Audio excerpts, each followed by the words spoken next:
नमस्कार किसान साथियों, स्वागत है आपका एक बार फिर से आपके अपने YouTube चैनल मालवा की खेती में। मैं हूं आपका दोस्त प्रहलाद पाटीदार और आज हम बात करेंगे लहसुन की फसल की उस आखिरी पड़ाव की जहां एक छोटी सी और मामूली सी लगने वाली गलती भी किसान साथियों आपकी पूरे साल की मेहनत पर पानी फेर सकती हैं। और एक सही कदम किसान साथियों आपकी लहसुन की पैदावार और उसकी साइज़ काफ़ी बढ़ा सकती है, जिससे कि बाज़ार में भी आपको उसका अच्छा भाव भी मिल सकता है। आज का वीडियो क्योंकि बहुत ख़ास है, क्योंकि फसल अब अंतिम दौर में है, या यूँ कहें किसान साथियों की फसल की लास्ट 30 दिन की कंडीशन बची है। 90 दिन की अवस्था से 120 दिन की अवस्था तक हम उसमें कुछ कर सकते हैं। उसके बाद किसान साथियों कुछ होने जाने वाला नहीं है।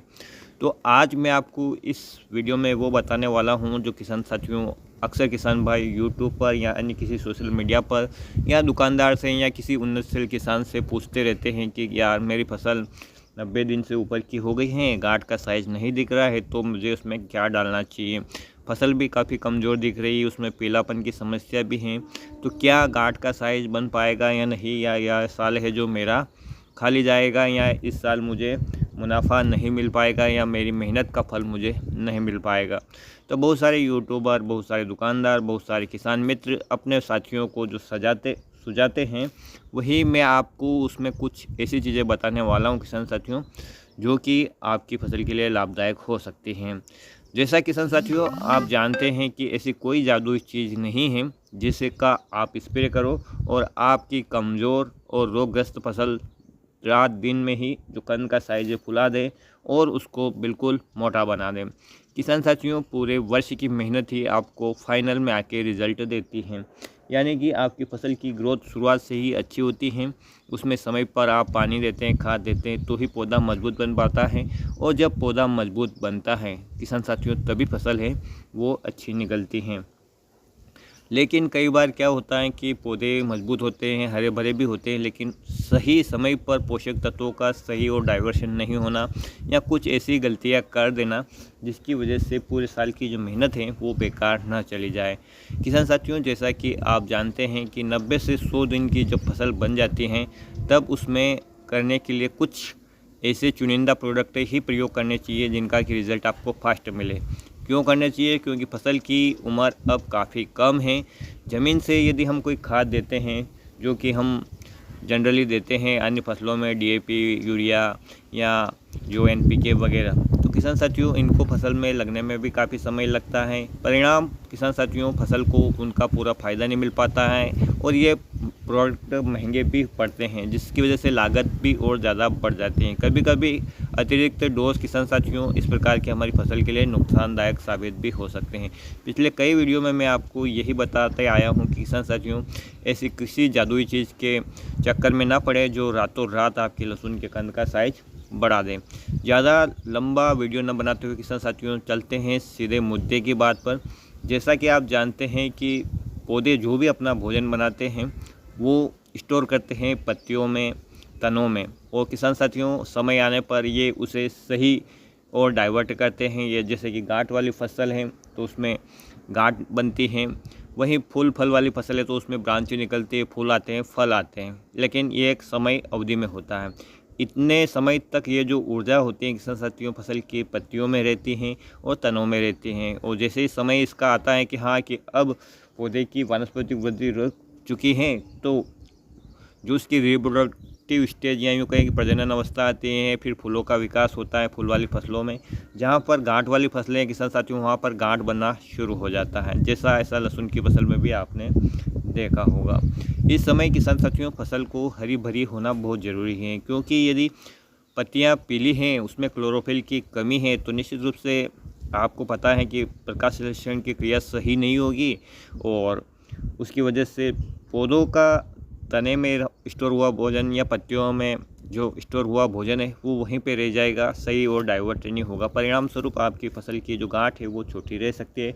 तो हो सके तो इस समय तक आपको पत्तियों को हरा भरा रखना है। हरा भरा रखने के लिए ऐसा नहीं किसान साथियों कि आप हर इरिगेशन में यूरिया देते रहें और उसको हरी भरी बनाए रखें। ऐसा यदि आप करेंगे तो किसान साथियों गांठ का साइज़ कभी नहीं बनेगा और पौधे में तरह तरह के विकार उत्पन्न हो जाएंगे। कलियाँ यदि बन भी हैं तो वो रीप्रोडक्ट की स्टेज में आ जाएगी, रीजर्मिनेशन की स्टेज में आ जाएगी और किसान साथियों फिर से उनमें अंकुरण होगा और फिर आप कहोगे कि लहसुन फूट रही है। तो ऐसी गलती आप ना करें। खास करके 90 से 120 दिन के समय में किसान साथियों आप बिल्कुल भी यूरिया का प्रयोग न करें। साथ ही ऐसी खादों का भी प्रयोग ना करें जिसमें लगने में काफ़ी समय लगता है। जैसा कि पिछले वीडियो में मैंने आपको बताया था, बहुत सारे किसान साथी इस समय म्यूरेट ऑफ पोटाश जो लाल वाला पोटाश आता है वो प्रयोग कर लेते हैं, लेकिन किसान साथियों उसका रिज़ल्ट है आपको सही नहीं मिलेगा, पूरा नहीं मिलेगा, क्योंकि उसको लगने में काफ़ी दिन लगते हैं। उसको बेसल डोज में दिए जाने से काफ़ी फ़ायदे होते हैं। तो इस समय आपको सल्फेट ऑफ पोटाश, जैसा कि मैंने पिछले वीडियो में भी बताया है, इसका प्रयोग करना चाहिए। मात्रा किसान साथियों यदि आपने पूर्व में पोटाश का अभी तक प्रयोग नहीं किया है तो आप किसान साथियों यहाँ पर अच्छी खासी मात्रा रखें। ज़मीन में इसको दें। आप कब तक दें? जब तक आपकी फसल 90 से 100-105 दिन की फसल है तो आप इसे ज़मीन में प्रयोग करें। इस समय स्प्रे ना करें। इस समय स्प्रे करेंगे किसान साथियों पत्तियों में क्लोरोफिल की कमी हो सकती है या पत्तियाँ कड़क हो सकती हैं।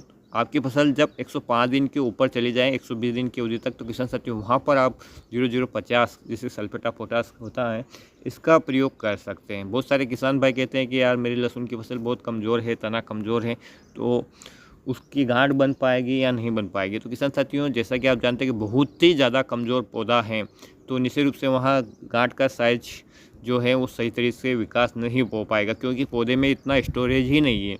जब तना कमज़ोर है, जब पत्तियाँ भी पतली होगी तो निश्चित रूप से वहाँ पर जो गांठ का साइज़ सही नहीं होगा। लेकिन एक एवरेज पत्तियाँ हैं, एवरेज तना है, तो वहाँ से भी गांठ की साइज़ अच्छी निकाली जा सकती है। बस अब जो भी पौधा ऊर्जा बना रहा है वो पत्तियों में न रहकर सीधे कंद की ओर चली जाए। तो जैसा कि मैंने आपको बताया है कि इस समय किसान साथियों 90 से 120 दिन के समय में आप 0050 जो से सल्फेट ऑफ पोटाश कहते हैं इसका प्रयोग इरिगेशन में कर सकते हैं, या NPK 05234 का भी प्रयोग आप जो इरिगेशन में कर सकते हैं। NPK 05234 का भी आप स्प्रे में इस समय जब 90 से 110-15 दिन की फसल है तब तक आप इसका प्रयोग कर सकते हैं। और 0050 का प्रयोग आप किसान साथियों 105 दिन से ऊपर की फसल में करें। इनकी जगह बाज़ार में अनेक प्रोडक्ट आपको मिलते हैं, लेकिन वो काफ़ी महंगे पड़ते हैं। साधारण छोटे किसान उनको प्रयोग में नहीं ला सकते हैं। उनके भी अच्छे रिजल्ट हैं, लेकिन यदि आप एक्स्ट्रा लागत नहीं बढ़ाना चाहते हैं तो अपने सदाबहार यही प्रोडक्ट 05234 और 0050 का भी प्रयोग करके अच्छी पैदावार ले सकते हैं। किसान साथियों अब बात करते हैं कि यदि फसल में इस समय पीलापन है, थ्रिप्स की समस्या है, कोई फंगस जनित रोग हैं, तो उसको कंट्रोल करना भी बहुत ज़रूरी है। अन्यथा किसान साथियों आपकी जो सारी जो मेहनत है ये फंगस और थ्रिप्स से ही खा जाएंगे और आपकी जो कंद का जो विकास हो रहा है वो वहीं पे रुक जाएगा। तो इनको भी आप कंट्रोल में रखें।